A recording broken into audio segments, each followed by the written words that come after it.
ये देखिए युवा शक्ति आ रही है। आज हमारी युवा शक्ति अपने सरना समाज के प्रति बहुत ज़्यादा आकर्षित हो रही है। मैं देखता हूँ मेरा जो वीडियो है वो वीडियो युवा शक्ति बहुत देख रहे हैं, लड़का लोग बहुत आ रहे हैं और बहुत फ़ोन वगैरह करते हैं और कमेंट्स करके भी बताते हैं कि दादा बहुत अच्छा है, हम लोग आ रहे हैं अपने सरना समाज के काम करने के लिए। आज सभी लोग आ रहे हैं, इसलिए हम सभी लोग नेतृत्व करने वाले के सभी को ध्यान रखना है कि हमें आपस में किसी के ऊपर टीका टिप्पणी या किसी के ऊपर बुराई देखने की ज़रूरत नहीं है। हमें सभी के अंदर में अच्छाई और अच्छाई देखने की जरूरत है और समाज को एक करने की जरूरत है। जय धर्मेश।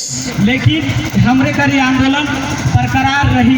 वो काले झारखंड सरकार तो भेज दिलक अपन प्रस्ताव करके पारित कराए के, लेकिन केंद्र सरकार के ही मंजूरी देना है। जो गृह मंत्रालय जो होवेला ऊपर जगह और जो महाराष्ट्र लेखाकार हैं ऊपर जगह है, ऊपर जगह अंकित होगी, दर्ज होगी। लेकिन जो गृह मंत्रालय जो है मंत्रालय ऊपरे द्वारा इके पुनः मोहर लगना है। तो बहुत ही खुशी है।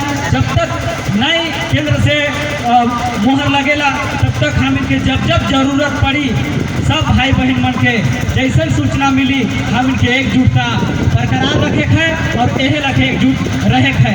ज़्यादा नहीं करते हुए मैं तमाम दूर दराज से से भाई बहन मन के कोटि कोटि धन्यवाद देना चाहूँगा और हमारा अगुवाई करे वाला बड़ दादा मन के भी जे कि आज हमरे करे कहल के अनुसार आज हमरे मन का एकजुटता के सबको दर्शा ही और यही लगे हमरे करे एकजुटता बरकरार रहे चाहिए। ज़्यादा नहीं करते हुए सबके मैं तहे दिल से धन्यवाद देना और जय धर्म करना और आगे वाला समझ में हमें लगते